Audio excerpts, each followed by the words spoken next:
I'm back again. I didn't want to leave without reading this today to you. Rumplestiltskin is one of our favorite stories to read because it's about a farmer.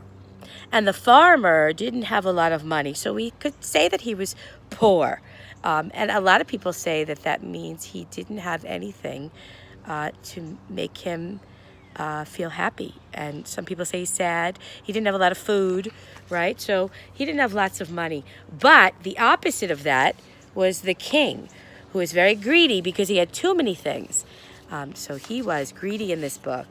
And here we have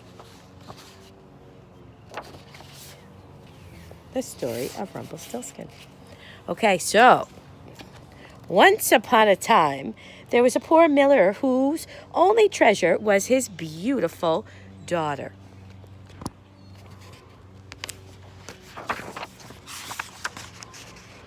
Now, it happened to be that the miller had to go on an errand. And he had to go to the king. The miller wanted to make himself appear important. So he said, "I have a daughter who could spin straw into gold." "Well, that is marvelous," replied the king. "If your daughter is as clever as you say, bring her to my palace tomorrow, and I will put her to the test." When the king said that, the miller regretted his boast. He made up a lie, and that wasn't true, and now the daughter's going to have to figure this out. But he soon must obey he knew that he must obey the king's command, so he had to bring his daughter to the castle. There he is. And there's the daughter. She does not look very happy, does she? As soon as the miller's daughter arrived at the palace, the king took her into a room which was filled with straw. He gave her a spinning wheel and some bobbins and said, "Now set to work, and if by dawn tomorrow you have not spun the straw into gold, you must die." He locked the door, and he left the miller's daughter alone in the room. There she sat, for she had no idea how straw could be spun into gold. As the hours passed, she grew more and more frightened. At last, she began to weep. What in the world was she going to do? Her father made up a terrible lie, and now she was going to be in big trouble if she didn't do what he said.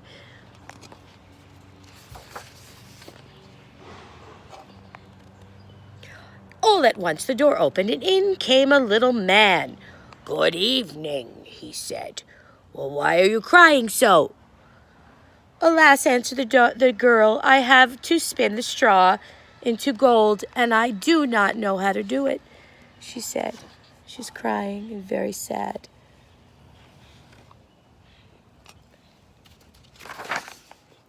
"What will you give me," said the little man, "if I do it for you?" "My necklace," said the girl. The little man took the necklace and he seated himself in front of the wheel. Whir, whir, whir. Soon the bobbin was full, and he put another straw in, and whir, whir, whir, the second bobbin was full too. And so it went until dawn, when all the straw was spun, and all the bobbin was full of gold. And then the little man slipped out the door.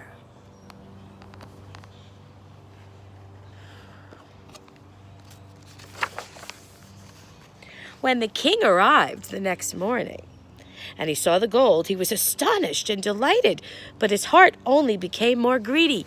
Do you think he wanted more? He did. He wanted more He wanted more gold. It was not enough for him. He had the miller's daughter taken to a larger room, where it was full of straw. "If you value your life, you must spin this straw into gold by tomorrow's dawn," said the king. Oh no. What is she going to do?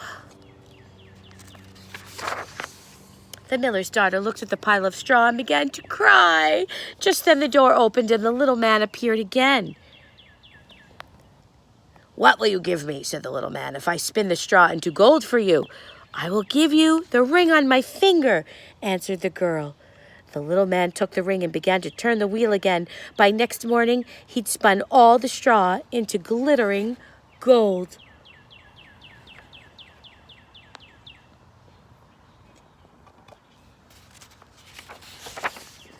The king rejoiced at the sight, but he still was not satisfied. He was greedy. He wanted even more gold. Didn't he have enough? He had the miller's daughter taken into a larger room filled with straw, and he said, "You must spin this too, in the course of the night, and if you succeed, you shall be my wife." She's going to be the queen if she does it. As he locked the door, he thought, "She may only be a miller's daughter, but I am sure I could not find a richer wife in the whole wide world. She's going to spin gold for me always."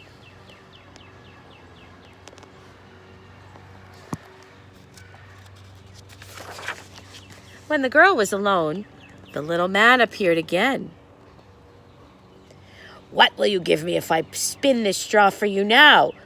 "Oh, I have nothing of value," said the girl. "I have nothing left to give you. I gave you my necklace. I gave you my ring. I have nothing left." "Then promise me, if you should become queen, to give me your first child." Well, who knows whether that will ever happen, thought the miller's daughter. So not knowing how else to help herself, she promised to give the little man what he wanted. Grinning, he sat down at the wheel and once more spun the straw into gold.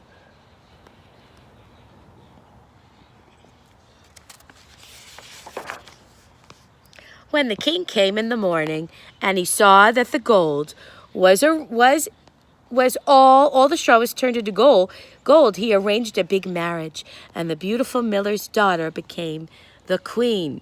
Doop, doop, doop. It was a big wedding. My goodness, she became the queen. I like the dog in the picture. A year later, the queen gave birth to a beautiful daughter. She was so happy that the child was not even once did she think about the little man that she promised. But one day he suddenly appeared in her room and he said, "Now give me what you promised," said the little man. The queen was horrified and offered the little man all the riches of the kingdom if he would let her keep her child. But the little man said, "No, something alive is dearer to me than all the treasures in the world." And the queen began to cry. "I will give you 3 days," said the little man. He felt bad for her. "If by the end of that time you find out what my name is, you shall keep your child." She's got to figure out what in the world is his name. The queen stayed up the whole night thinking of all the names she ever thought of. Well, let's see.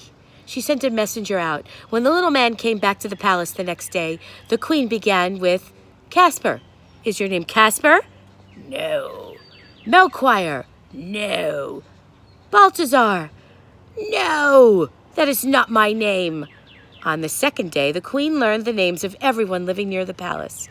When the little man came again, she selected the most unusual ones. "Well, perhaps your name is Short Ribs." "No." "Sheepshanks?" "No." "Laceleg?" "No." The little man always answered, "That is not my name."